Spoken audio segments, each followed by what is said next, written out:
India cricket এছ'চিয়েশ্যনৰ উদ্যোগত prize money টি10 cricket প্ৰতিযোগিতাৰ শুভাৰম্ভ। অইন বছৰৰ দৰে এইবেলিও বৰপেটা জিলাৰ চেঙা সমষ্টিৰ অন্তৰ্গত কালাৰদিয়া ক্ৰিকেট এছ'চিয়েশ্যনৰ উদ্যোগত প্ৰাইজ মানি টি10 ক্ৰিকেট প্ৰতিযোগিতাৰ আজি শুভাৰম্ভ হয়। আলুপতি চৰ আৰক্ষী থানাৰ ভাৰপ্ৰাপ্ত আৰক্ষী বিষয়া দেৱাশিষ কাশ্যপে খেলৰ শুভাৰম্ভ কৰে। অতুথনি খেলখন কালাৰদিয়া ক্ৰিকেট দল আৰু পাকমাৰাচৰ ক্ৰিকেট দলৰ মাজত অনুষ্ঠিত হয়। উল্লেখ্য যে খেলখনৰ প্ৰথম পুৰস্কাৰ 15,000 টকাৰ লগতে ট্ৰফি এটা, দ্বিতীয় পুৰস্কাৰ 10,000 টকাৰ লগতে ট্ৰফি এটা, শ্ৰেষ্ঠ খেলুৱৈৰ বাবে 2,000 টকা আৰু ভৰ্তি মাচুল 700 টকা ধাৰ্য কৰিছে বুলি খেল পৰিচালনা সমিতিৰ সভাপতি আমিনুল ইছলামে সম্পাদক শফিকুল আলমে জানিবলৈ দিয়ে। খেল পৰিচালনা সমিতিৰ সভাপতিগৰাকী আৰু কয় যে বৰ্তমান সময়ত সমাজত প্ৰচলিত কুসংস্কাৰ নিচাজাতীয় দ্ৰব্যৰ প্ৰতি আসক্ত যুৱকসকলক এই খেলৰ জৰিয়তে সংস্কাৰৰ প্ৰচেষ্টা কৰা হয়। কালাৰদিয়া ছাত্ৰ ইউনিয়নৰ সভাপতি নজৰুল ইছলামে পৰিচালনা কৰা সম্বৰ্ধনা অনুষ্ঠানত উপস্থিত সকলোকে ফুলাম গামোচাৰে সম্বৰ্ধনা জনোৱা হয়।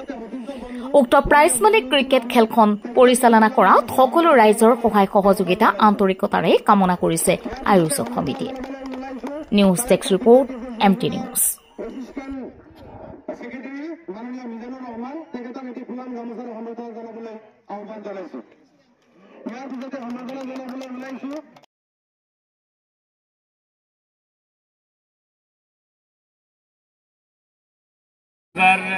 কণ্টিনিউ চতুৰ্থবাৰৰ বাবে কালাৰদিয়া প্ৰিমিয়াৰ ক্ৰিকেট লীগ টি10 ক্ৰিকেট টুৰ্ণামেণ্ট আমি আয়োজন কৰিছোঁ।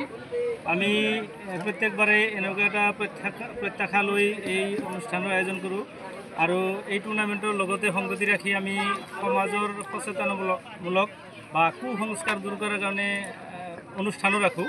যেনেকুৱা দুইবাৰ আমি ড্ৰাগছৰ বিৰুদ্ধে সজাগতা সভা বা সচেতনতা সভাৰ আয়োজন কৰিছিলোঁ। যোৱাবাৰ আমি ফ্ৰী হেল্থ কেম্প মানে বিনামূলীয়া চিকিৎসা সেৱাৰ আয়োজন কৰিছিলোঁ। এইবাৰো আমাৰ মানুহৰ মনবিলাক তাৰমানে বিভিন্ন কামত জড়িত হৈ বিভিন্ন কাৰণত কিবা কলুষিত হৈ থাকে। এই বিভিন্ন কষ্ট বা বিভিন্ন দুৰৱস্থাৰ মাজতো মানুহৰ মনবিলাকত অলপ আনন্দৰ খোৰাক আৰু শাৰীৰিকভাৱে মানুহখিনিক বা উঠি অহা যুৱ প্ৰজন্মক আমি অলপ সক্ষমতা কৰি ৰখাৰ কাৰণে অলপ ক্ষুদ্ৰ প্ৰয়াস কৰোঁ। তাৰে এই প্ৰয়াস অনুসাৰে আমি প্ৰত্যেক বছৰে এনেকুৱা ক্ৰিকেট টুৰ্ণামেণ্টৰ আয়োজন কৰোঁ। খেলখনত পুৰস্কাৰ কিমান আছে?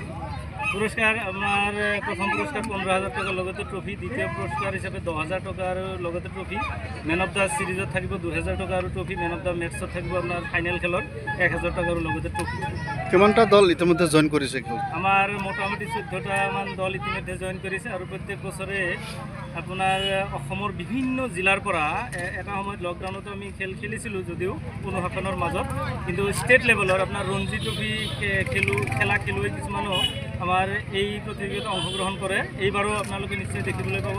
সদূৰ বৰপেটা ৰোড, নলবাৰী, হাজো, আপোনাৰ বাইহাটা চাৰিআলি, ইফালে পলাশবাৰী, দুধনৈ, আপোনাৰ ৰংজুলি, গোৱালপাৰা, এনেকুৱা ধুবুৰীৰ পৰাও কিছুমান খেলুৱৈ ইয়াতে আহি খেল প্ৰদৰ্শন কৰে। এইবাৰো আশা আছে তেনেকুৱা খিলাৰী আমাৰ ইয়াতে আহি খেল প্ৰদৰ্শন কৰিব। ক্ৰীড়াপ্ৰেমী ৰাইজলৈ কি আহ্বান জনাব? ক্ৰীড়াপ্ৰেমী ৰাইজক আমি এইটো আহ্বান জনাম যে আপোনালোকে খালি আমাক উৎসাহ দিয়ক, সহায় সহযোগ কৰক। আপোনালোকৰ উৎসাহ উদ্দীপনাই সহায় আমাৰ এই টুर्नामेंट चलवार ईंधन। काफी बड़ी बात, लेग स्टंप से बाहर और बाहर की ओर निकलती हुई अंपायर का इशारा वाइड, थोड़ा स्विंग हुई की कोशिश खिलाड़ी मजूर ऊपर से 4 रन के लिए लगातार 2 अच्छा शॉट, गेंद भी अच्छा करने लगी। सीरीज इनिंग्स की समाप्ति मैंने सोचा ही नहीं था। और बागबाड़ा क्रिकेट टीम 45